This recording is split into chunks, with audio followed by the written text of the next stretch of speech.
तो motor neuron disease, motor neuron means ability to handle something, किसी चीज को हैंडल रो कंट्रोल करने की एबिलिटी मोटर न्यूरॉन से आती है। जैसे कि कोई आपके हाथ को हिला रहा है तो आप हाथ को अपनी जगह पे अड़ा के रख सकें, कंट्रोल कर सकें सामने वाले के मूवमेंट को। तो मोटर न्यूरॉन को कंट्रोल करने के लिए आप करते हैं क्या? Suppose somebody is shaking your hand and you want to hold it tight, how do you do it? कैसे करेंगे आप? आप सांस रोक के हाथ को टाइट कर लेंगे ना, सांस रोक के हाथ को टाइट कर लेंगे।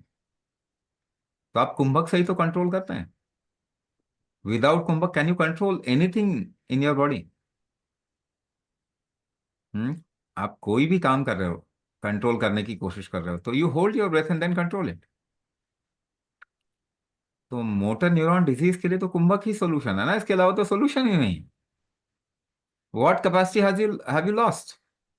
The breath hold capacity you lost, and thereby you lost the motor neuron capability. तो वो तो कुंभक से ही ठीक होगा, और कोई तरीका तो नहीं है उसका, क्यों न्यूरो रीजनरेशन के लिए तो कुछ और होता ही नहीं। But kumbhak also does neuro regeneration. है ना, दो तीन चीजें आप पढ़ लीजिए, न्यूरोप्लास्टिसिटी, एपिजेनेटिक्स। ये दो चीजें जब आप पढ़ेंगे तो पता चलेगा कि ये दोनों चेंज हो सकती हैं, और कुंभक से ये दोनों ही चेंज होते हैं।